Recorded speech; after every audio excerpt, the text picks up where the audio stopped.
ও মা হরি বল। অহংকার কার হলো? বলে অহংকার হলো ভগবানের হাতে 24 ঘন্টা ভগবানের হাতে সুদর্শন চক্র থাকে। আপনারা জানেন ভগবান শ্রী দ্বারকাধিপতি ভগবান কৃষ্ণচন্দ্রের হাতে সুদর্শন চক্র থাকে, কুরুক্ষেত্রের কৃষ্ণের। সেই সুদর্শন চক্রের অহংকার হলো যে আমার মতো, আমি ছাড়া ভগবান কাউকে হত্যা করতে পারে না, আমি ছাড়া ভগবান কাউকে দমন করতে পারে না, যদি কাউকে মারতে হয় তাহলে আমার সাহায্য নিতে হয়। এটা মনে মনে সুদর্শন চক্রের অহংকার হলো। আর অহংকার হলো কার না? ভগবানের বাহন, যার নাম হচ্ছে গরুর।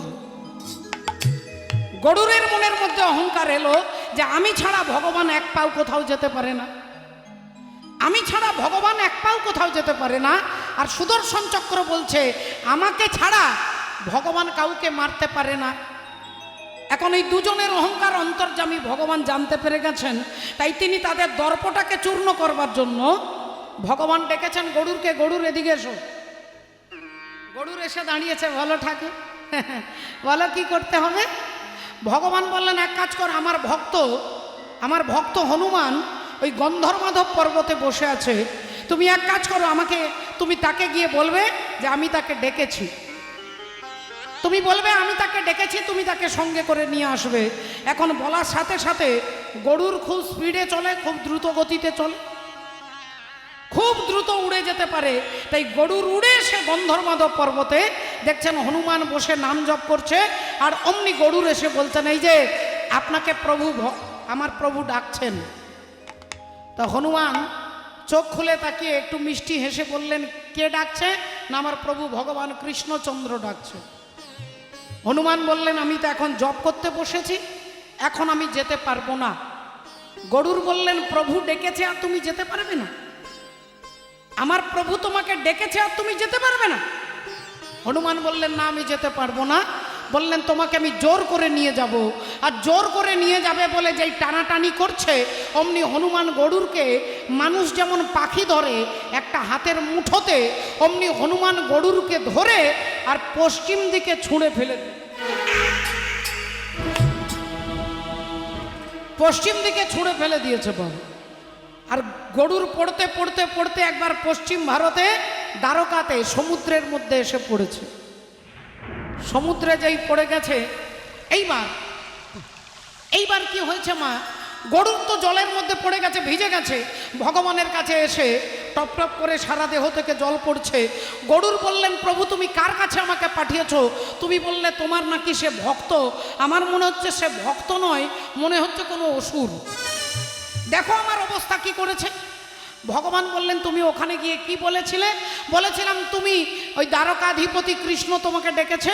ভগবান বললেন এখানেই গন্ডগোল করেছো, এখানেই গন্ডগোল করেছো। তিনি আমার ত্রেতা যুগের ভক্ত, আর ত্রেতা যুগে ছিলাম আমি রাম, তাই সে রামকে রাম নাম পছন্দ করে।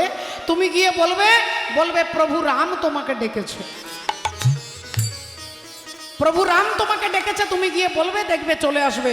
গরু রমণী হাত জোড় করে বলছে খবরদার, আমি যেতে পারবো না, আর যেতে পারবো না। একবার গিয়েছি সমুদ্রের জলে ফেলে দিয়েছে, স্নান করে তোমার কাছে এসেছি, আর আমি দ্বিতীয়বার যাব না। ভগবান বললেন আরে বাবা আর কোনো ভয় নেই, তুমি গিয়ে বলবে প্রভু রাম তোমাকে ডেকেছে, তোমাকে আর ছুঁড়ে দেবে না। গরুর এসে আবার গন্ধর্মাধব পর্বতে দাঁড়িয়েছে। হনুমান বলে উঠলেন আপনি আবার এসেছেন? গরুর বললেন আপনার প্রভু রাম আপনাকে ডেকেছে। আর যেই বলেছে ডেকেছে, হনুমান সঙ্গে সঙ্গে উঠে দাঁড়িয়েছে। যেই দাঁড়িয়েছেন জয় শ্রীরাম বলে, অমনি গরুর সঙ্গে সঙ্গে বলছে আপনি এক কাজ করুন, আমি আপনাকে নিয়ে যাচ্ছি, আপনি আমার পিঠের মধ্যে বসুন, আমি পিঠে করে নিয়ে যাব, পিঠে করে নিয়ে যাব, পিঠে করে নিয়ে যাব, আমি পিঠে করে নিয়ে যাব, পিঠে করে নিয়ে যাব, পিঠে করে নিয়ে যাব, আমি রাম নামে দেখাইব, পিঠে করে নিয়ে যাব, রাম নামে গাইব, পিঠে করে নিয়ে যাব, আমি রামকে দেখাইব, পিঠে করে নিয়ে যাব, রামকে দেখাই পিঠে করে নিয়ে যাব, বিদায় গৌরাঙ্গে পিঠে করে নিয়ে যাব, আমি রামকে দেখাইব, পিঠে করে নিয়ে যাব, পিঠে করে নিয়ে যাব।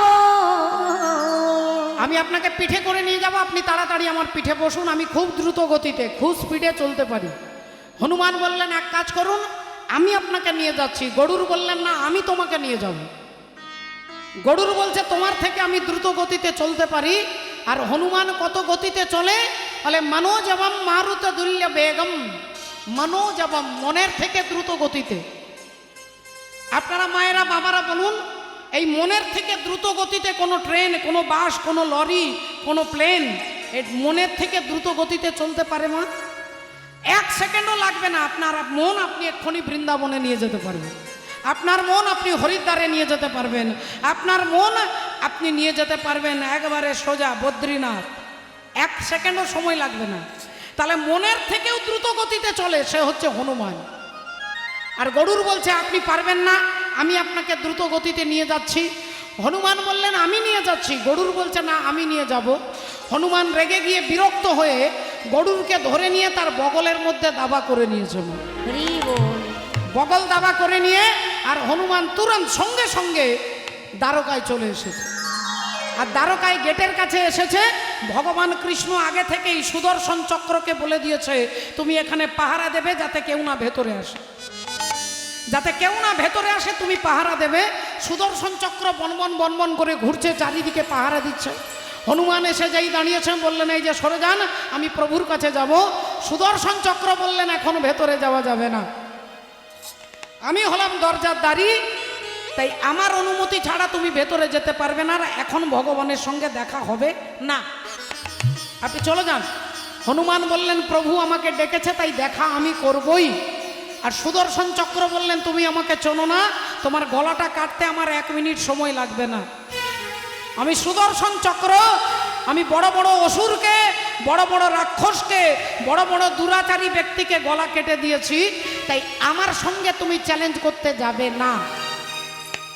আমি বলছি তুমি ভেতরে যাবে না। আর হনুমান বললেন প্রভু যখন আমাকে ডেকেছে আমি না গিয়ে থাকবো না। এই তর্ক হচ্ছে, সুদর্শন চক্র ঘুরছে আর বারবার চোখ রাঙাচ্ছে হনুমানকে। হনুমান কি করলেন, সুদর্শন চক্রকে হাত দিয়ে ধরে আর এই গালের মধ্যে পুরে দিয়েছে। বাবু গালের মধ্যে পুরে দিয়েছে, গালটা ফুলে আছে, উঁচু হয়ে আছে, আর বগল দাবা করে গরুরকে ধরে রেখেছে।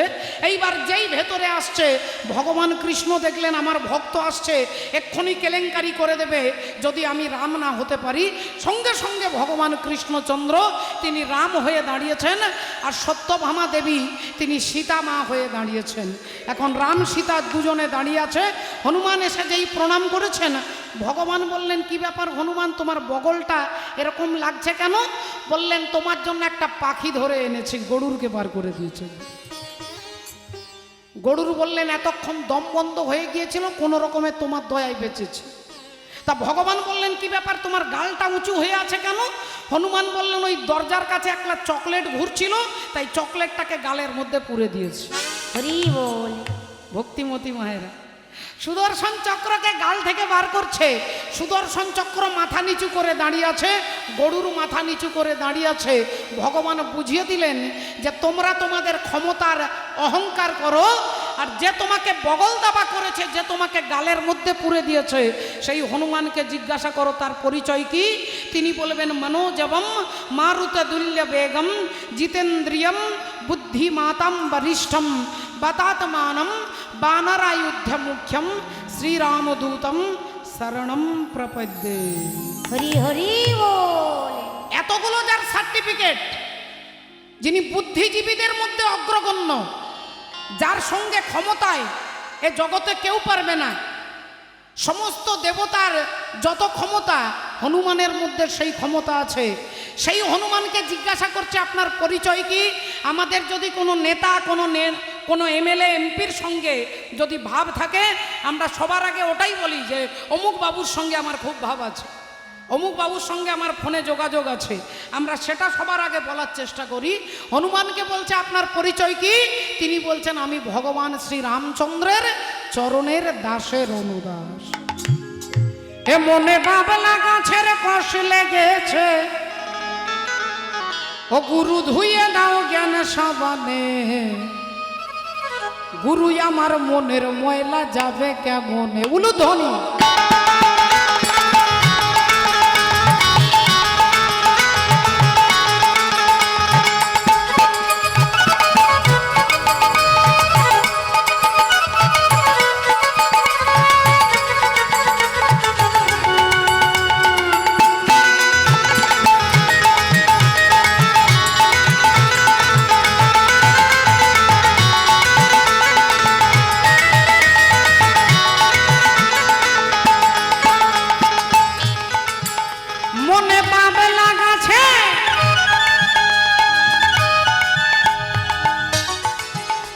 মনে বাবলা গাছে কষ লেগেছে, মনে ভাবিলা গাছের কষ লেগেছে।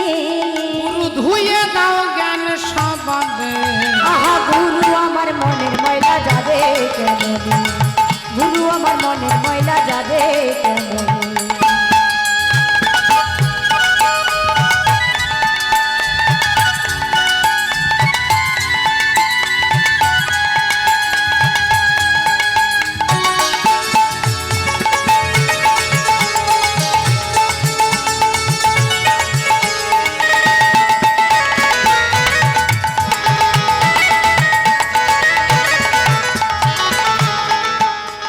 যদি অন্য ময়লা হয়,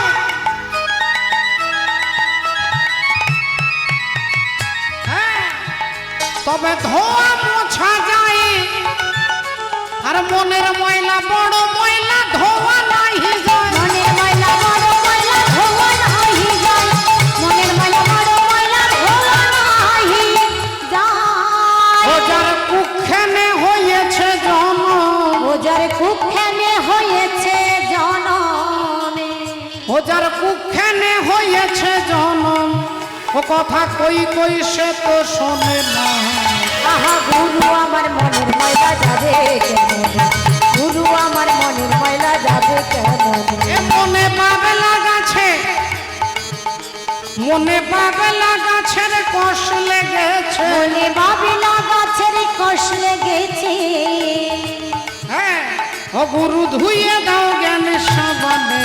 আহা গুরু আমার মনের ময়লা যাবে কেমনে, গুরু আমার মনের ময়লা যাবে কেমনে।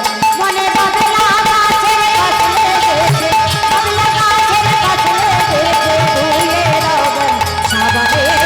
গুরু আমার মনের ময়লা যাবে কেমনে, ওগো গুরু আমার মনের ময়লা যাবে কেমনে, ওগো গুরু আমার মনের ময়লা যাবে কেমনে।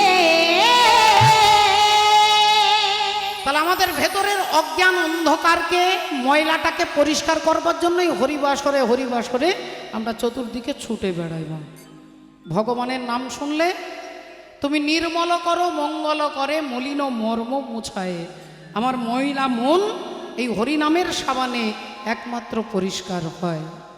তাই পদকর্তা বলছেন, বেদ বিদ্যা দুহু কিছু নহি জানত, বেদ বিদ্যা দুহু কিছু নাহি জানত, ওগো বেদ বিদ্যা দুহু কিছু নহি জানত, ওগো বেদ বিদ্যা দুহু কিছু নাহি জানত।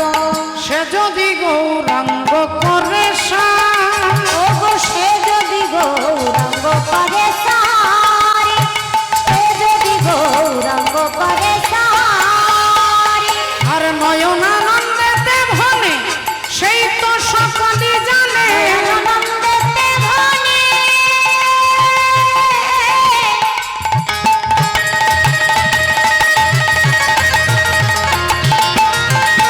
আমারি গোরানে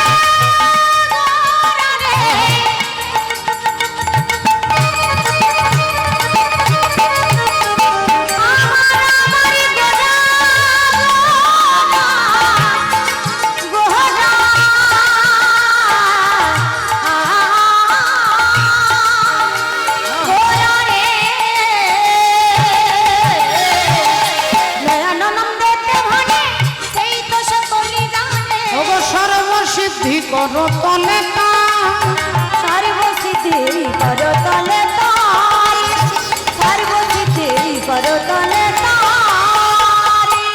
তাই আমার হরি বলা হলো না গো, হরি বলা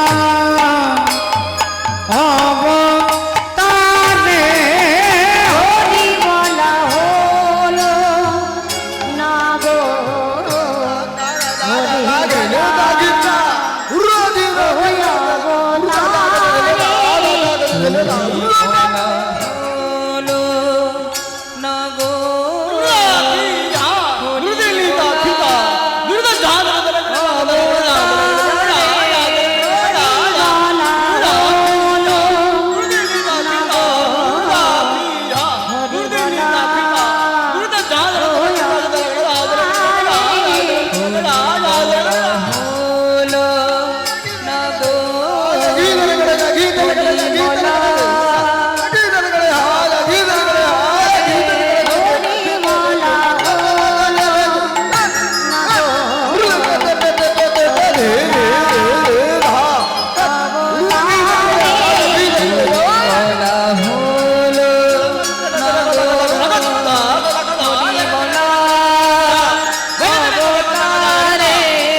হরিমলা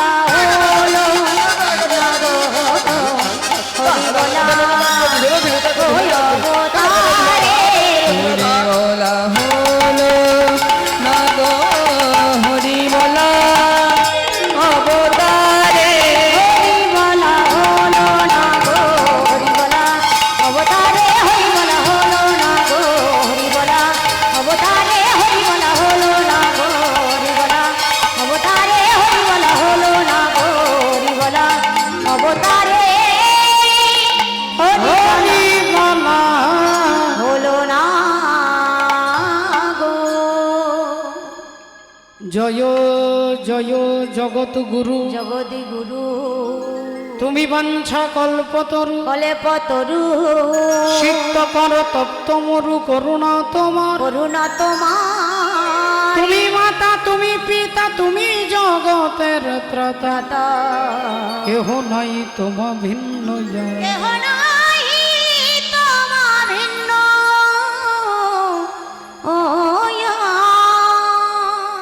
জয় নিতাই।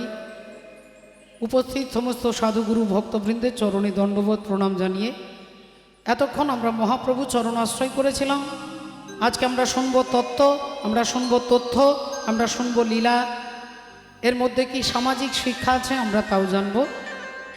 তাই সেই লীলাতে প্রবেশ করার পূর্বে আমরা একটু ভজনের মধ্য দিয়ে আমরা তাকে একটু স্মরণ করে নেব।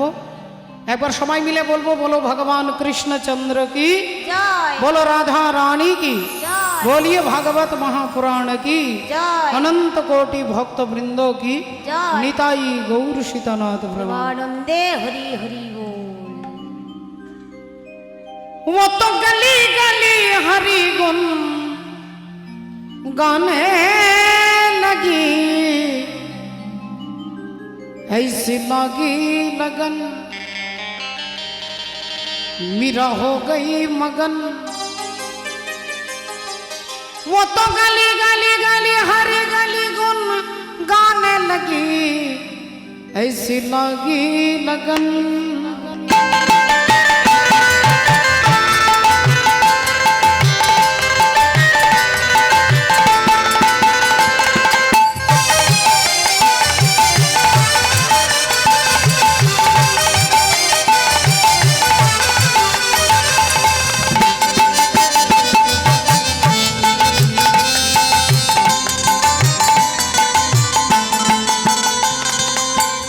ऐसी लगी लगन मेरा हो गई मगन, ऐसी लगी लगन मेरा हो गई मगन।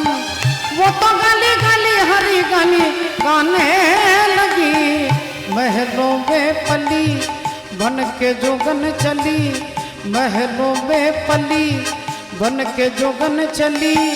मीरा रानी दीवानी कहाने लगी, ऐसी लगी लगन।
विरह हो गई मगन।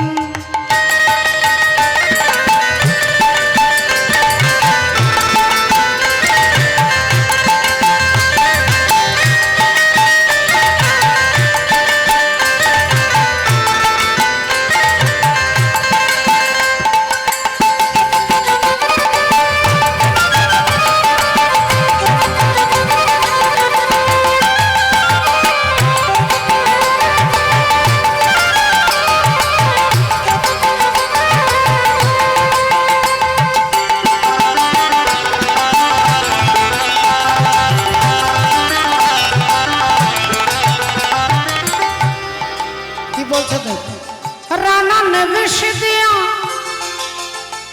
मानो अमृत पिया सानी रानी दा मगा मग मग मग रे रे रे रे रे रे रे सा नी नी नी सा नी नी नी सा नी नी नी सा नी नी नी नी सा रे नी सा रे नी सा गा गा नी सा गा गा नी सा गा गा रे रे मामा गा मा पा गा नी गा पा मा पा गा रे गा सा रे नी सा गा नी सा गा।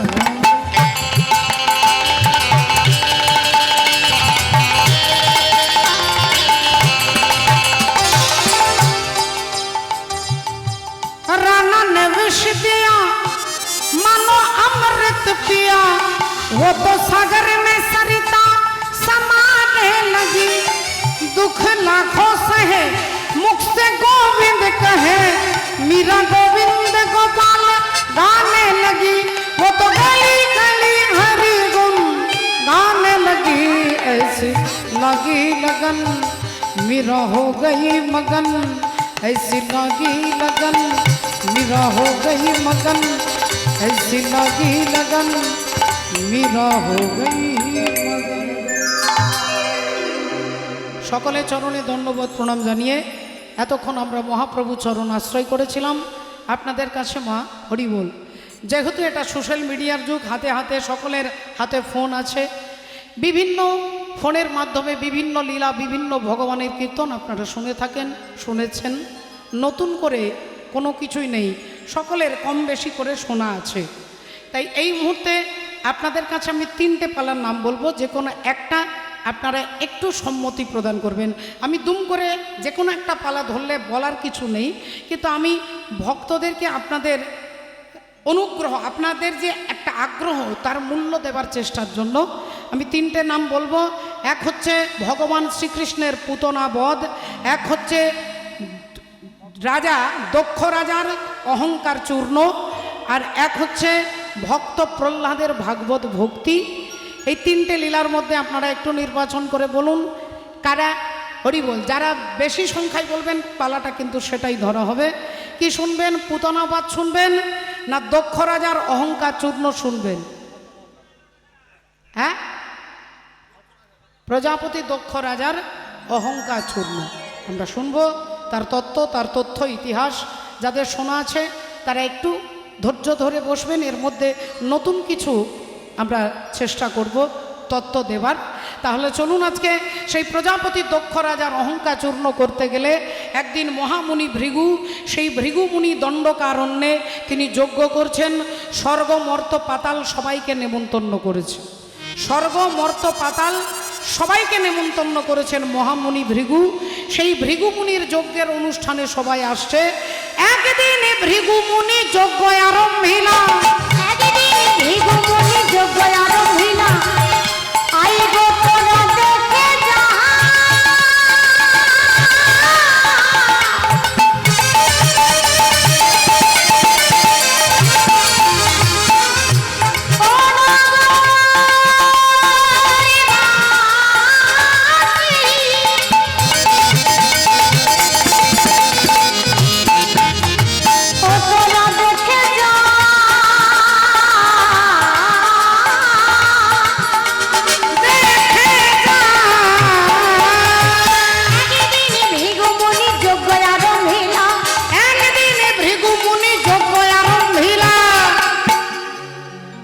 ত্রিভুবনের দেবগণে নিমন্ত্রণ কইল, ত্রিভুবনে দেবীগণে নিমন্ত্রণ কইলা, ত্রিভুবনে দেবীগণে নিমন্ত্রণ কইলা। স্বর্গমর্ত পাতাল সবাইকে নেমন্তন্ন করেছেন। সমস্ত দেবী দেবতা ঋষি মুনি গন্ধর্ব সবাই আসছেন ভৃগু মুনির যজ্ঞের অনুষ্ঠানে। সবাই নিজের নিজের জায়গায় আপনাদের মতো নীরবতা পালন করে সবাই নিজের নিজের জায়গায় বসেছেন, কিন্তু যজ্ঞ এখনও শুরু করতে পারছেন না। কারণ যজ্ঞের যিনি প্রধান অতিথি তিনি হচ্ছেন শিব ঠাকুরের শ্বশুরমশাই, যার নাম হলো দক্ষ রাজা। সেই দক্ষ রাজা এখনো পর্যন্ত আসেননি, তাই যজ্ঞটা শুরু করতে পারছেন না। সমস্ত দেবী দেবতা একবার রাস্তার দিকে একবার প্যান্ডেলের দিকে তাকাচ্ছেন, একবার রাস্তায় একবার যজ্ঞের দিকে, কিন্তু এখনো দক্ষ রাজা আসছেন না। ব্যাপারটা কি? দেখতে দেখতে ঠিক 1 ঘন্টা পরে দক্ষ প্রজাপতি আসছে, অহংকারে মত্ত হয়ে একটা হাতের উপরে আরেকটা হাত রেখে, হেন কালে আইলেন দক্ষ প্রজাপতি, হেন কালে আইলেন দক্ষ প্রজাপতি, হেন কালে আইলেন দক্ষ প্রজাপতি। আর তাহারে দেখিয়া সবে করেন প্রণতি, আহারে দেখিয়া সবে করেন প্রণতি, আহারে দেখিয়া সবে করেন প্রণতি। এখন তাকে দেখে দক্ষ প্রজাপতি, প্রজাপতি হচ্ছে একটা চেয়ারের নাম, আসনের নাম। আসনটার নাম রাষ্ট্রপতি, আসনের নাম প্রধানমন্ত্রী, আসনটা মুখ্যমন্ত্রী। তারা যে ব্যক্তিগত যারা বসেন তাদের ব্যক্তিগত আলাদা নাম আছে। শ্রদ্ধেয় শ্রী নরেন্দ্র মোদী, এটা তার ব্যক্তিগত নাম। শ্রদ্ধেয়া শ্রীমত্তা দ্রৌপদী মুর্মু, এটা রাষ্ট্রপতির নাম। কিন্তু চেয়ারটার নাম রাষ্ট্রপতি, এটা কিন্তু কখনো চেঞ্জ হবে না। 10 বছর 20 বছর পরে ওই চেয়ারে যিনি বসছেন তিনি চেঞ্জ হতে পারে, কিন্তু চেয়ারটা চেঞ্জ হবে না। তাই প্রজাপতি হচ্ছে চেয়ারটার নাম, আর চেয়ারে যিনি বসেন তার নাম হচ্ছে দক্ষ রাজা। সেই দক্ষ রাজা আসছে সেই অনুষ্ঠানে, ভৃগুমুনির অনুষ্ঠানে, একটা হাতের ওপরে আরেকটা হাত রেখে বুক ফুলিয়ে মাথা উঁচু করে আসছে। কিন্তু মায়েরা আপনারা বলুন, কোনো মন্দিরে আপনি যাবেন, কোনো আশ্রমে আপনি যাবেন, আপনি কি এরকম করে যাবেন না আপনি এরকম করে যাবেন? মন্দিরে যেতে গেলে মাথা নিচু করে হাত জোড় করে যেতে হয়। দক্ষ প্রজাপতি এতটাই অহংকার হয়ে গেছে যে তিনি অহংকার ভরে আসছেন, হেন কালে আইলেন দক্ষ প্রজাপতি, হেন কালে আইলেন দক্ষ প্রজাপতি, হেন কালে আইলেন দক্ষ প্রজাপতি। তাহারে দেখিয়া সবে করেন প্রণতি, আহারে দেখিয়া সবে করেন প্রণতি, আহারে দেখিয়া সবে করেন প্রণতি। তাকে দেখে সবাই নমস্কার করছে, সবাই প্রণাম করছে, সবাই মাথা নিচু করছে। প্রজাপতি ভালো করে দেখে নিলেন, দেখলেন ডান দিকে যারা আছে এরা সবাই আমাকে দেখে উঠে দাঁড়িয়েছে, বাঁ দিকে যারা আছে তারাও আমাকে দেখে উঠে দাঁড়িয়েছে, সামনে পেছনে যারা আছে সবাই আমাকে দেখে উঠে দাঁড়িয়েছে।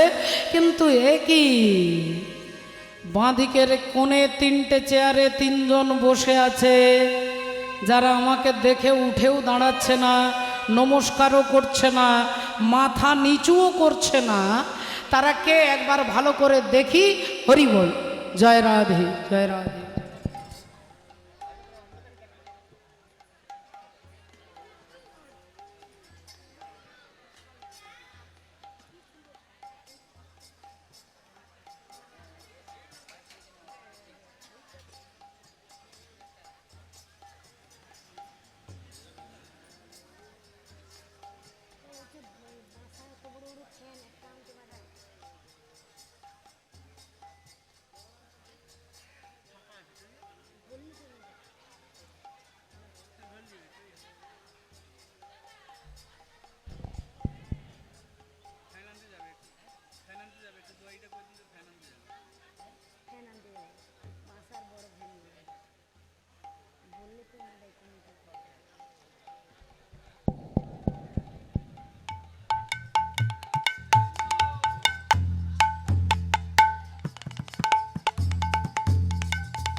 জয় গুরু, জয় নিতাই। সময় মিলে একবার বলবো, বলো নিতাই গৌর সীতানাথ ব্রহ্মানন্দে। হরি বল। প্রজাপতি দক্ষ রাজা তিনটে চেয়ারে তিনজন বসে আছেন দেখে ভাবলেন একবার ভালো করে দেখে নি ওনারা কে, তারপর মজা দেখিয়ে ছাড়বো। তাই দক্ষ রাজা ভালো করে দেখতে গিয়ে এক দৃষ্টে তাকিয়ে দেখছেন, দেখি তো ব্যাপারটাকে, কে বসে আছেন চেয়ারে। ওখানটা অন্ধকার, তাই দেখা যাচ্ছে না। একটু দেখি তো ভালো করে। যেই ভালো করে দেখতে গেলেন অমনি দেখলেন প্রথম চেয়ারেই বসে আছেন আমার বাবা। আমার বাবা বসে আছে গো। দক্ষ রাজা বলছে আমার বাবা। বাবার নাম কি না? ব্রহ্মা। সৃষ্টিকর্তা ব্রহ্মার ডান পায়ের বুড়ো আঙ্গুল থেকে দক্ষ রাজা জন্ম হয়েছে। তাহলে আমার বাবা বসে আছে। আমার বাবা তো আর আমাকে দেখে প্রণাম করবে না, আর বাবা আমাকে দেখে নমস্কার করবে না। তাহলে বাবা চুপচাপ বসে আছে, বেশ করেছে, ভালো করেছে। আচ্ছা, বাবার পাশের চেয়ারে কে বসে আছে একটু দেখি, এই বলে আবার ভালো করে দেখতে গেলেন, দেখলেন বাবার পাশের চেয়ারে বসে আছেন আমার বাবারও বাবা। আমার বাবার যিনি বাবা তিনি হচ্ছেন আমার দাদু, যিনি হচ্ছেন ভগবান বিষ্ণু। তাহলে ভগবান বিষ্ণু আমার দাদু। ভগবান বিষ্ণুর নাভি থেকে ব্রহ্মা সৃষ্টি হয়েছে। তাহলে আমার দাদু তো আর আমাকে দেখে নমস্কার করবে না। তা দাদু বসে আছে, বেশ করেছে, ভালো করেছে, ঠিক আছে, বসে থাক। এবার দাদুর পাশের চেয়ারে কে বসে আছে দেখি। আর যেই দেখতে গেলেন অমনি তার নামটা বললেন না, তাই নামটা আমিও বলবো না মা, আপনারা নিজেরা বলতে পারবেন। তার মুখ দিয়ে বেরিয়ে গেল অকথ্য গালিগালাজ, অসভ্য, অভদ্র, ইতর, ছোট লোক, মূর্খ, গাধা, শ্মশানে মশানে ঘুরে বেড়ায়, ভূত প্রেতের সঙ্গ করে, দিন রাত্রি শুধু বম বম বম বলে চিৎকার করে। কথাটা কাকে বলছে মা আমার বলার দরকার নেই, আপনারা সবাই বুঝতে পেরে গেলেন। হ্যাঁ, বাবা ভোলেনাথ। এখন ভোলেনাথকে কি বলছে দেখুন, যিনি হচ্ছেন এত বড় ভদ্র। ভদ্র মানে কি না? ভদ্রেশ্বর, শিব ঠাকুরের নাম ভদ্রেশ্বর। ভদ্র মানে মঙ্গল, যিনি মঙ্গল করেন। হরি বল, রাধে রাধে, জয় নিতাই। হ্যাঁ, হরি বল, হরে কৃষ্ণ। শ্রী গুরু নিতাই গৌর সীতানাথ ব্রহ্মানন্দে। হরি বল। বাবা ভোলেনাথকে বলছে ছোট লোক, অসভ্য, অভদ্র, ইতর। আর বাবা এ কান দিয়ে শুনছেন, এ কান দিয়ে বার করে দিচ্ছেন। এই কানে শুনছেন আর এই কান দিয়ে বার করে দিচ্ছেন। কিন্তু বাবার যারা ভক্ত, বাবার যারা দলের লোক, তারা তো মেনে নেবে না। বাবার যারা দলের লোক তারা তো মানবে না। তারা ছুটে এসেছে, এই কি বলছেন আপনি? আপনি আমাদের মালিককে বলছেন অসভ্য, আমাদের মালিককে বলছেন অভদ্র, আমাদের মালিককে বলছেন গাধা। যার থেকে তত্ত্ব সম্রাট এই জগৎ ব্রহ্মাণ্ডে কেউ নেই, আপনি তাকে বলছেন গাধা। যার থেকে মঙ্গলকারী কেউ নেই, আপনি তাকে বলছেন অভদ্র। আপনি মুখ সামলে কথা বলবেন। আপনি প্রজাপতি দক্ষ রাজা হতে পারেন, কিন্তু আপনি যা বলে তাই বলবেন আর আমরা শুনে নেব না। এখন শিব ঠাকুরের ভক্তরা যেই বিরোধিতা করেছে অমনি ভৃগুমুনি ছুটে আসছে, খবরদার একবারে চিৎকার করবে না, একবারে চিৎকার করবে না। ওরা হচ্ছে শ্বশুর আর জামাই। শ্বশুর হচ্ছে দক্ষ রাজা, জামাই হচ্ছে শিব ঠাকুর। তাহলে শ্বশুর আর জামাইয়ের মধ্যে ব্যক্তিগত কথাবার্তা হতেই পারে, মাঝখানে তোমরা নাক গলাবে কেন? তোমরা কেন নাক গলাচ্ছ? আমি ব্রাহ্মণ ভৃগুমুনি এই পইতে হাতে নিয়ে তোমাদের অভিশাপ দিচ্ছি, আজ থেকে শিবগণ সব পাষণ্ডী হয়ে যাবে। আজ থেকে শিবগণ সব পাষণ্ডী হয়ে যাবে। যেই এ কথা বলেছেন অমনি শিব ঠাকুরের ভক্তরা বলছে, আচ্ছা আচ্ছা আচ্ছা আচ্ছা। উল্টা চোর কোতোয়াল কোটাটে, দোষটা করলেন উনি আর অভিশাপ দিচ্ছেন আমাদেরকে। তাহলে আমরাও আপনাকে অভিশাপ দিচ্ছি, আপনি ব্রাহ্মণ ভৃগুমুনি হতে পারেন, কিন্তু আমরা অভিশাপ দিচ্ছি আজ থেকে ব্রাহ্মণ হবে লক্ষ টাকার ভিখারি। আজ থেকে ব্রাহ্মণ হবে লক্ষ টাকার ভিখারি। এই বলে দিয়েছে, যেই বাবা দেখলেন অবস্থা এখানকার ভালো নয়, আমি এখান থেকে বেরিয়ে চলে যাই। বাবা ভোলেনাথ ওখান থেকে সোজা বেরিয়ে তিনি বাড়ি যাচ্ছেন, গুনগুন করে গান গাইতে গাইতে যাচ্ছেন। শ্রীকৃষ্ণ গোবিন্দ হরে মুরারে, হে নাথ নারায়ণ বাসুদেব। শ্রীকৃষ্ণ গোবিন্দ হরে মুরারে, হে নাথ নারায়ণ বাসুদেব। শ্রীকৃষ্ণ গোবিন্দ হরে মুরারে, হে নাথ নারায়ণ বাসুদেব। শ্রীকৃষ্ণ গোবিন্দ হরে মুরারে, হে নাথ নারায়ণ বাসুদেব। একমাত্র স্বামী সখা হমারে, একমাত্র স্বামী সখা হমারে, হে নাথ নারায়ণ বাসুদেব। কৃষ্ণ গোবিন্দ হরে মুরারে, হে নাথ নারায়ণ বাসুদেব। হে নাথ নারায়ণ বাসুদেব। হে নাথ নারায়ণ বাসুদেব, হে নাথ নারায়ণ বাসুদেব। ভক্তমণ্ডলী, ভক্তিমতী মায়েরা, বাবা ভোলেনাথ যেই বাড়িতে এসে নিজের আসনে বসেছেন, অমনি মা সতী ভোলেনাথের স্ত্রী মা সতী এসে স্বামীকে বলছেন, বলি ও স্বামী, আপনি কি ভুলে গেছেন? কি ভুলে গেছি? এই জন্য আপনাকে সবাই ভোলেনাথ বলে। আপনি মিনিটে মিনিটে সব কথা ভুলে যান। আরে আজকে আপনার নেমন্তন্ন আছে, সারা রাত্রি অগস্ত্য ঋষির আশ্রমে হরিনাম হবে, আপনাকে কীর্তন শোনার নেমন্তন্ন করে গেছে। যেই বলেছে কীর্তন শোনার নেমন্তন্ন, অমনি ভোলেনাথ উঠে দাঁড়িয়ে যেই একটা পা বাড়িয়েছে, অমনি মা সতী সামনে দাঁড়িয়ে বলছে, বলি আমিও তোমার সঙ্গে যাব, আমিও তোমার সঙ্গে যাব, ওগো আমিও তোমার সঙ্গে যাব। আমিও তোমার সঙ্গে যাব, আমি তোমার সাথে হরিনাম শুনিব, আমিও তোমার সঙ্গে যাব, আমি তোমার সাথে নাম শুনিব, আমিও তোমার সঙ্গে যাব, আমি তোমার সাথে হরিনাম শুনিব। সঙ্গে যাব, তোমার সাথে নাম শুনিব, আমিও তোমার সঙ্গে যাব, আমি তোমার সঙ্গে নাম শুনিব, তবু আমিও তোমার সঙ্গে যাব, তোমার সাথে নাম শুনিব, আমিও তোমার সঙ্গে যাব। তোমার সাথে নাম শুনিব, বলি আমিও তোমার সঙ্গে যাব। তো ভোলেনাথ বললেন, ঠিক আছে, তাহলে তুমি কীর্তন শুনতে যাবে, চলো। দুজনে মিলে স্বামী স্ত্রী ষাঁড়ের ওপরে চেপেছে, আর ষাঁড়ের পিঠে চেপে বাবা ভোলেনাথ অগস্ত্য ঋষির আশ্রমে আপনাদের মতো ঠিক সামনে একটা আসনে তিনি বসে সারা রাত্রি কীর্তন শুনে সকালবেলায় ভোরবেলায় বাড়ি ফিরে যাচ্ছে। আর বাড়ি ফিরে যাচ্ছে, আবার ষাঁড়ের পিঠে যাচ্ছে কৈলাস, মহারাষ্ট্র থেকে কৈলাস যাচ্ছে। এখন ঠান্ডা বাতাস, ভোরের দিকের মিষ্টি বাতাস, সারা রাত্রি জেগেছেন মা সতী, তাই মা একটু ঘুমিয়ে গেছে।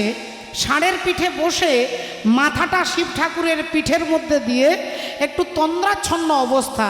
আর ঠিক এমতো সময় বাবা ভোলেনাথ হঠাৎ করে হাতে 3টে তালি দিচ্ছে আর চিৎকার করছে, বাবা বাবা বাবা। হাতে তালি দিচ্ছে আর চিৎকার করছে, খুব ভালো হচ্ছে, খুব ভালো হচ্ছে, তোমার অ্যাক্টিংটা খুব ভালো হচ্ছে, তোমার অভিনয়টা খুব ভালো হচ্ছে। যেই এ কথা বলছে, মা সতী তাড়াতাড়ি চমকে উঠেছে, উঠে বললেন, স্বামী কি ব্যাপার, কি হয়েছে? হাতে তালি দিচ্ছেন কাকে দেখে? কাকে বলছেন অ্যাক্টিং ভালো হচ্ছে? কার সঙ্গে কথা বলছেন? ভোলেনাথ বললেন, একবার নিচের দিকে তাকাও। আর যেই নিচের দিকে তাকিয়েছে, নিচে তখন ত্রেতা যুগ, ভগবান রামচন্দ্রের সীতা মাকে রাবণ রাজা হরণ করে নিয়ে গেছে। আর সেই সীতার দুঃখে প্রভু রামচন্দ্র একটা গাছকে জড়িয়ে ধরে কাঁদছে আর বলছে, ওরে বৃক্ষ, তুই আমার সীতাকে দেখেছিস? আমি আমার সীতাকে খুঁজে পাচ্ছি না, সারা সকাল তাকে খুঁজছি, আমি আমার সীতাকে দেখতে পাচ্ছি না। আমার সীতা কোথায়? ওরে পক্ষী, তুই আমার সীতাকে দেখেছিস? তুই তো অনেক নীল আকাশে উড়তে পারিস, তুই দেখ না আমার সীতাকে কোথাও দেখা যাচ্ছে কিনা।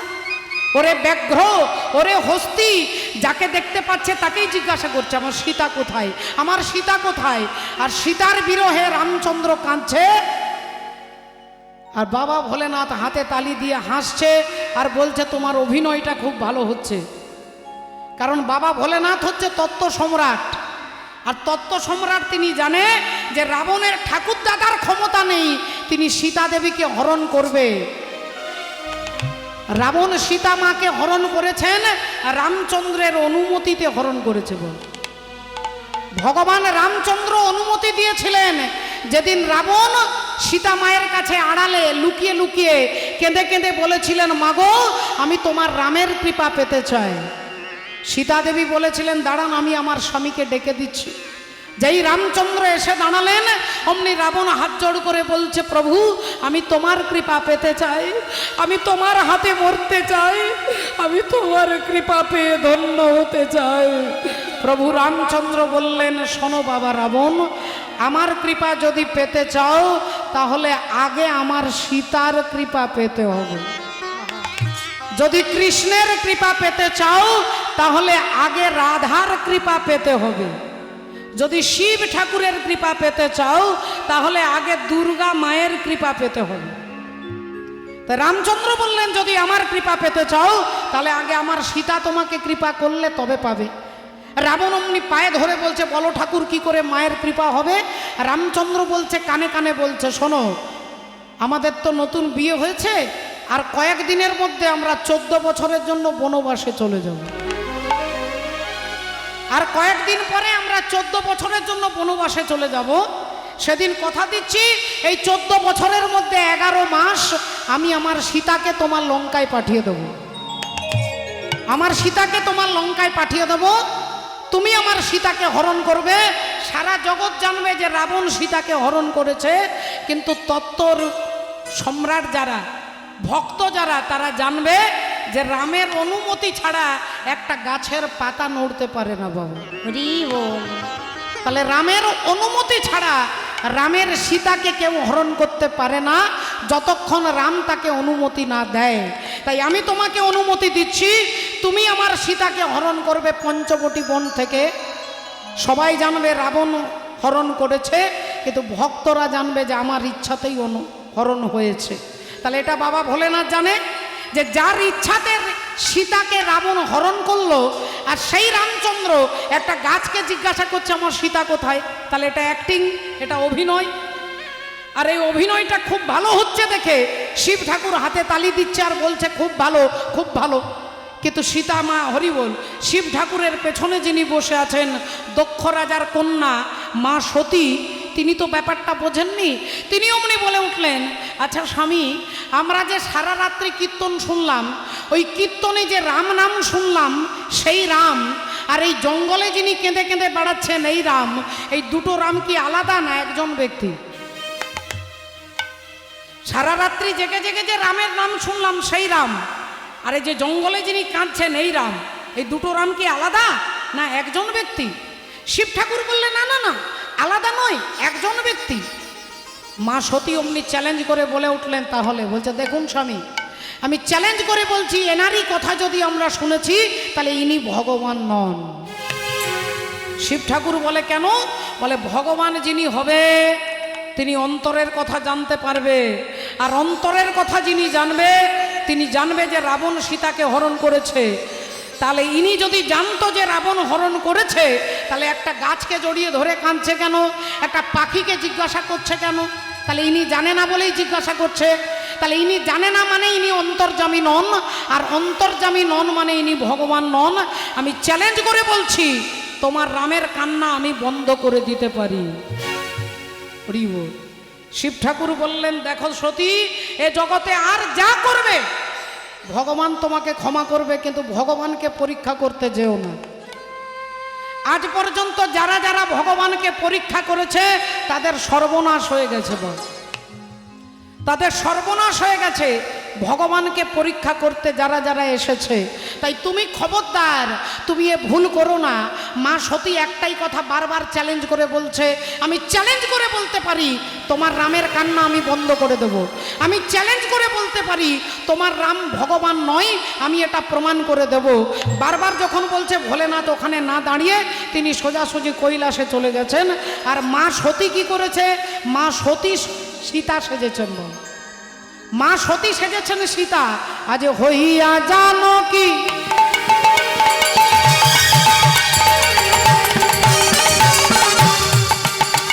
আজি হইয়া জানো কি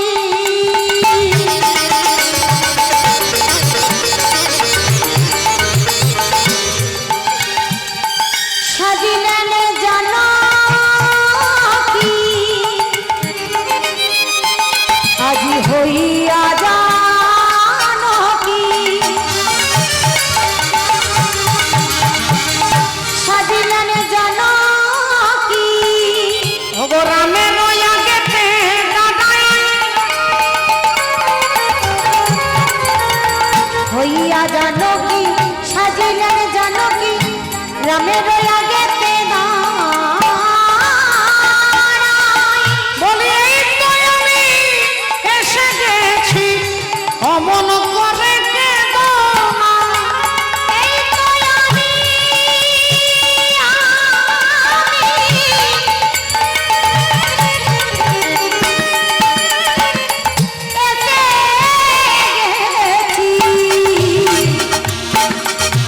অমন করে কেঁদো না। এই তো আমি এসে গেছি, অমন করে কেঁদো না।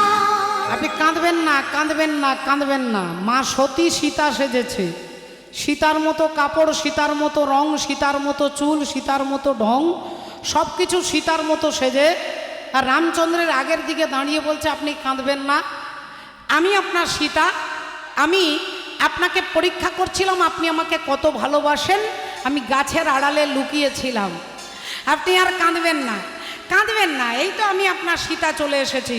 আপনি একটা বাঘকে জিজ্ঞাসা করছেন আমার কথা, একটা হরিণকে জিজ্ঞাসা করছেন আমার কথা, আমি তখনই বুঝতে পেরে গেছি আপনি আমাকে খুব ভালোবাসেন, তাই আমি চলে এসেছি, আর কাঁদবেন না, কাঁদবেন না। আর অমনি প্রভু রামচন্দ্র দুহাত দিয়ে চোখের জলটাকে মুছে নিলেন বল, দু হাতে চোখের জলটাকে মুছে নিলেন। আর যেই চোখের জলটা মুছে নিয়েছে, মা সতী মনে মনে চিন্তা করছে যে আমি চ্যালেঞ্জ করে এসেছি আমার স্বামী শিব ঠাকুরের কাছে যে আমি তোমার রামের কান্না বন্ধ করে দেব। তাহলে আমি রামের কান্না বন্ধ করে দিয়েছি। এবার আমি চ্যালেঞ্জ করেছি তোমার রাম অন্তর্যামী নন, তিনি মনের কথা জানতে পারেন না, এটাও আমি চ্যালেঞ্জ করেছি, এটাকেও আমি প্রমাণ করে দেব। মনে মনে ভাবছে আর হাসছে। আর প্রভু রামচন্দ্র দু হাত দিয়ে চোখের জলটাকে মুছে নিয়ে হাত জোড় করে বলছেন মা তুমি আমার প্রণাম নাও, তোমার স্বামী ভোলেনাথ ভালো আছে তো? হরি বল। ওমা তোমার স্বামী ভোলেনাথ ভালো আছে তো নাকি? যেই বলেছে এবার মা সতী কাকে দোষ দেবে? মা বিউটি পার্লারকে দোষ দিচ্ছে যে 5,000 টাকা খরচা করে সীতা সেজে এসেছি, আর ইনি আমাকে দেখার সাথে সাথে বলছে তুমি আমার প্রণাম নাও, তোমার স্বামী ভোলেনাথ ভালো আছে তো? তাহলে তো আপনি কি করে জানলেন যে আমি আপনার সীতা নই? রামচন্দ্র বললেন মা যিনি আমার সীতা তিনি রামের আগে দাঁড়ায় না, রামের পেছনে দাঁড়ায়। রামের পেছনে হচ্ছে সীতা, আর সীতা মায়ের পেছনে হচ্ছে লক্ষণ। তাহলে আগে লক্ষণ, তারপরে সীতা, তারপরে প্রভু রাম। লক্ষণ হচ্ছে আগে গুরু দীক্ষা, তারপরে হচ্ছে ভক্তি, হচ্ছে সীতা, আর ভক্তির পরে ভগবান। তাহলে তুমি কেমন সীতা রামের আগের দিকে দাঁড়িয়ে আছো? তুমি ধরা পড়ে গেছো, তুমি সীতা হতে পারো না।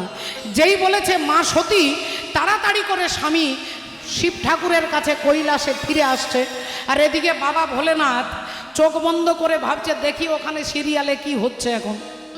এখন তিনি চোখ বন্ধ করে দেখছে ওখানে কি হচ্ছে। আর যেই সতী তাড়াতাড়ি ঘরে এসেছে, বাবা ভোলেনাথ মিষ্টি হেসে বললেন, সব ঠিক আছে তো, সব ঠিক আছে তো নাকি?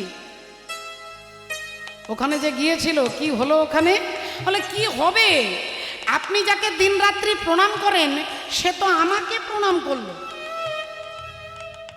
আপনি যাকে প্রণাম করেন সে আমাকে প্রণাম করলো। দেখুন কত বড় অহংকারের কথা।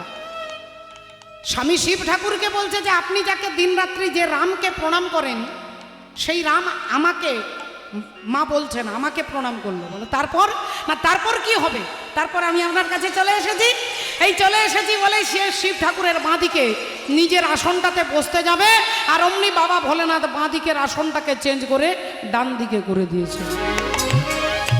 বাঁদিকে কে বসে? স্বামীর বাঁদিকে একমাত্র স্ত্রী বসে, আর ডান দিকে বসে কে? মা বসে, কাকিমা বসে, জেঠিমা বসে, ভাগ্নি বসে, ভাইজি বসে, এরা সব ডান দিকে, আর বাঁদিকে শুধু একমাত্র স্ত্রী বসবে। তাই স্বামীর বাঁদিকে, শিব ঠাকুরের বাঁদিকে বসতে যাবে মা সতী, বাবা ভোলেনাথ বাঁদিকের আসনটাকে চেঞ্জ করে ডান দিকে করে দিলেন। আজ থেকে তুমি আমার স্ত্রী নও, আজ থেকে তুমি আমার মা। ও গো ঝিয়ের পেটে মায়ের জন্ম, বলি তোমরা ভেবে করবে কি, ওই চাঁদের গায়ে চাঁদের তোমরা ভেবে করবে কি, চাঁদের গায়ে চাঁদের লেগেছে। ওগো ঝিয়ের পেটে মায়ের জন্ম, ঝিয়ের পেটে মায়ের জন্ম, তোমরা ভেবে করবে কি, চাঁদের গায়ে চাঁদের লেগেছে, তোমরা ভেবে করবে কি, চাঁদের গায়ে চাঁদের লেগেছে।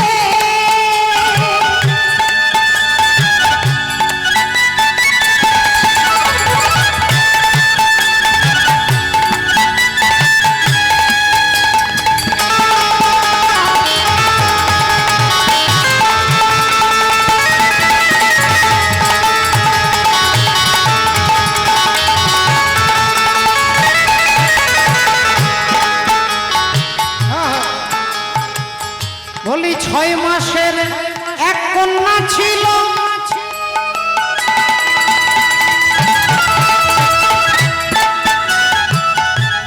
আর 9 মাসে তার গর্ভ হলো।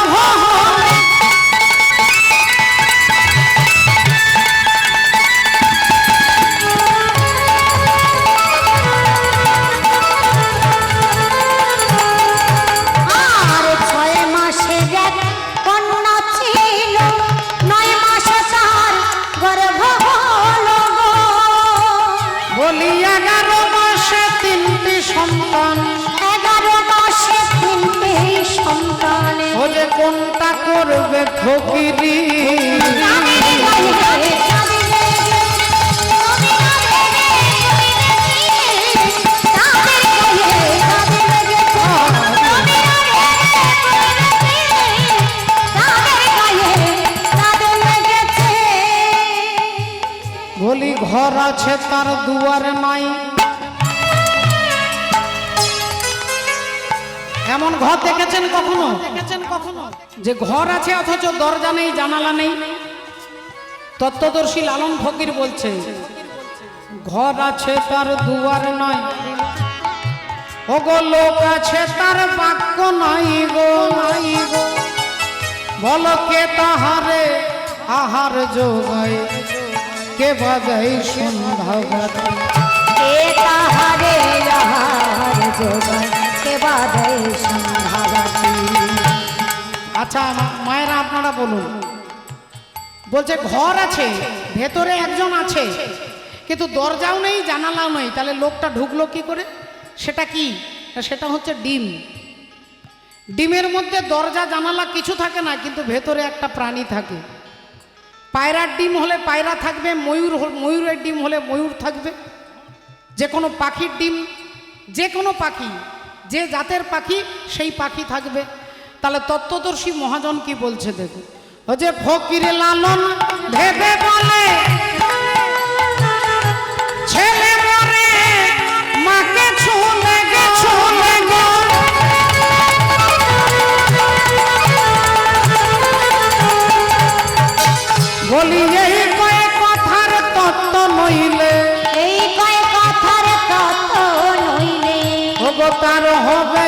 ফকিরি। তাদের গায়ে জ্বলবে তুমি না ভেবে করিবে কি? তাদের গায়ে জ্বলবে, তাদের গায়ে জ্বলবে, তাদের গায়ে তাদের লেগেছে। বাবা ভোলেনাথ তিনি মন থেকে ত্যাগ করে দেখিয়ে দিলেন, ত্যাগের কথাটা বললেন না, শুধু ত্যাগটা করে দেখিয়ে দিলেন। আর আমরা ত্যাগের কথা বলি কিন্তু ত্যাগটা করতে পারি না। এদিকের ঘটনা আপনারা শুনলেন। এদিকে দক্ষ প্রজাপতি তিনি মনে মনে চিন্তা করলো যে আমার জামাই আমাকে দেখে প্রণাম করলো না, আমার জামাই আমাকে দেখে হাত জোড় করলো না, আমার জামাই আমাকে দেখে নমস্কার করলো না, আবার আমার বিনা অনুমতিতে এখান থেকে বেরিয়ে চলে গেল, তাহলে আমার জামাই আমাকে অপমান করেছে, আর এই অপমানের বদলা তো আমাকে নিতেই হবে। এই বদলা তো আমাকে নিতে হবে। আমার জামাই আমাকে ছোট করেছে, প্রেস্টিজ ডাউন করেছে, তাহলে কি করলে বদলা নেওয়া যাবে এটা তিনি ভাবছেন। আর এমন সময় দেবর্ষী নারদ এসে দাঁড়িয়েছেন। নারায়ণ নারায়ণ। তা কি ব্যাপার, আপনার মুখটা শুকিয়ে গেছে কেন? দক্ষ প্রজাপতি বললেন আর বলবেন না, আমার ওই ছোট লোক জামাই, ওই ভাঙড় ভোলা শিব, ভৃগুমুনির যজ্ঞে সবাই আমাকে দেখে নমস্কার করলো, আর আমার জামাই আমাকে একটা প্রণাম করলো না, আমার জামাই আমাকে একটা মাথা নিচু করলো না, আবার আমার বিনা অনুমতিতে বেরিয়ে চলে গেল। নারদ মুনি দেখলেন আগুনের মধ্যে জল দেব না, আগুনের মধ্যে ঘি দেব। আগুনের মধ্যে ঘি দেব কি? আপনার জামাই আপনাকে এত বড় অপমান করেছে। দক্ষ প্রজাপতি বললেন আপনি ছাড়া এই দুঃখটা কেউ বুঝতে পারবে না, আপনি বলুন। আমি তার শ্বশুর মশাই, আমাকে প্রণাম করা তার দরকার ছিল। আর নারদ মুনি বললেন আমি এমনভাবে কথা বলবো যে ইনি ভাববে আমি এনার দলের লোক, কিন্তু আমি এনার দলের লোক নই। আমি এমন একটা কায়দা করব, আমি সত্যিও বলবো না আর মিথ্যেও বলবো না। আরে দেখি নাই এমনই দয়াল আর দেখি নাই, আমি এমন দয়াল আর দেখি নাই, এমনই দয়াল আর দেখি নাই, যে জনে যেতে ছেড়ে হরি নাম বিলাই, এমনই দয়াল আর দেখি নাই, যেতে যেতে হরি নাম বিলাই, এমনই দয়াল আর দেখি নাই। ওগো গো রাম দয়াল সাগর, আমার গো রাম দয়াল সাগর, আমার গোরা বড় দয়াল সাগর, গোরা বড় দয়াল সাগর। ভক্তমণ্ডলী ভক্তিমতী মায়েরা, সংকীর্তনের পিতা কলিযুগ পাবন অবতার চৈতন্য ভগবান, যিনি আমার মতো দুরাচারী পাপাচারী অত্যাচারী কামাচারী জীবকে করুণা করবার জন্য নেমে আসছেন। চৈতন্য চরিতামৃতে বললেন কোনো ভাগ্যে কোনো জীবের শ্রদ্ধা যদি হয় তবে তো সেই জীব সাধু সঙ্গ করয়। সাধু সঙ্গ হইতে হয় শ্রবণ ও কীর্তন, আর কীর্তন হইতে হয় জীবের অনর্থ নিবর্তন। জীবের অনর্থ নিবৃত্তি হবে জীব যেদিন সাধু মুখে হরি কথা আস্বাদন করবেন। আপনারা ভগবানের কথা বছরের পর বছর বিভিন্ন জায়গায় বিভিন্ন এলাকায় সব জায়গায় ছুটে যাচ্ছেন ভগবানের নাম শুনতে, অথচ কালকে গতকালকের পেপার খবরের কাগজ যদি আপনাকে পড়তে দেয় আজকে, আপনি বলবেন না না না ওটা পড়া হয়ে গেছে, ওটা পড়া হয়ে গেছে, ওটা পড়া হয়ে গেছে, ওটা আজকে আর পড়তে ভালো লাগবে না। কিন্তু ভগবানের কথা যুগ যুগ ধরে হচ্ছে, কিন্তু ভগবানের কথা কখনো ভক্তের কাছে পুরনো হয় না, পুরনো হয় না। রাধে রাধে।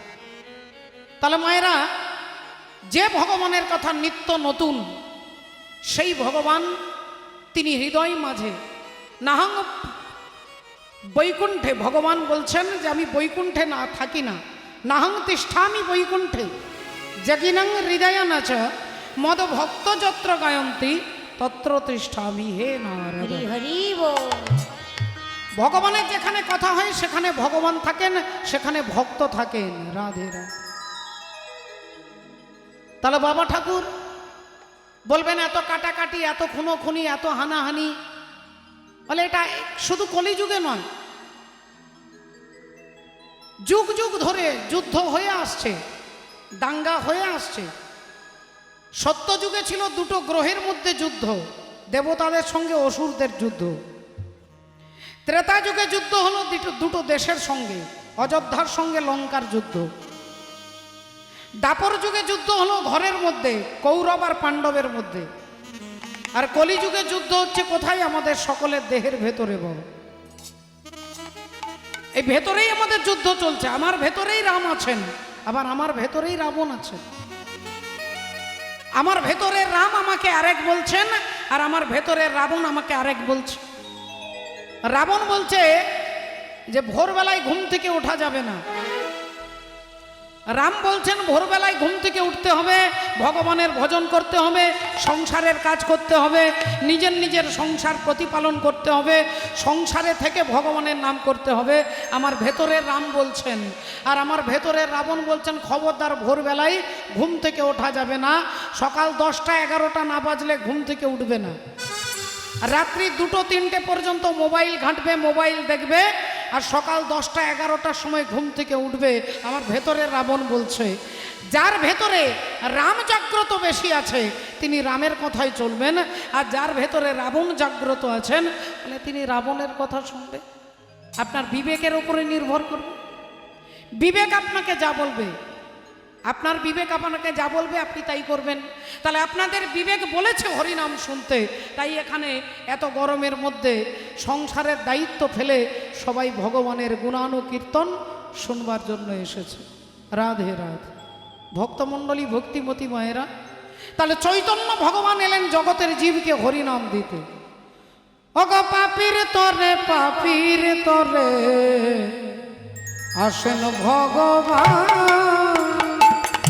ওগো পাপীর তরে, পাপীর তরে আসেন ভগবান। পাপীর তরে, পাপীর তরে আসেন ভগবান। ওরে এই ব্রহ্মাণ্ডে কাণ্ডে কাণ্ডে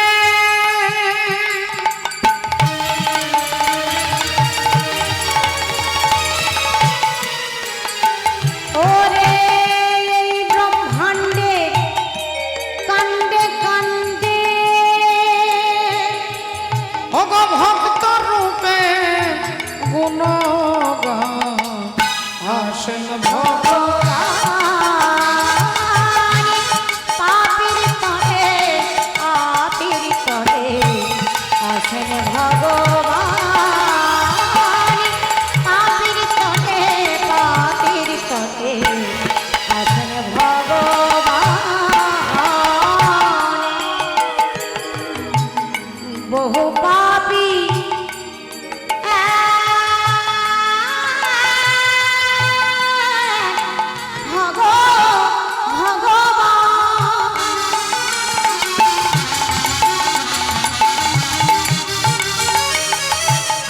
আরে যুগে যুগে হয় অধিষ্ঠান।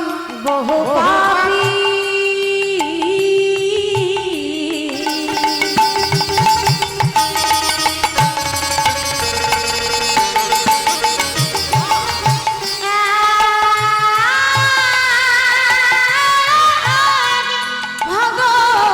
ভগবান। আহা, আর যুগে যুগে হয় অধিষ্ঠান। ওগো ত্রেতাতে রাম, দাপরে শ্যাম। ত্রেতা তেরা দাপর শ্যাম, ত্রেতা তেরা দাপর শ্যাম। আবার কলিতে গৌরাঙ্গ হই আসেন ভগবান। আর পাপীর তরে, পাপীর তরে আসেন ভগবান। পাপীর তরে, পাপীর তরে আসেন ভগবান। আসেন ভগবান, আসেন ভগবান।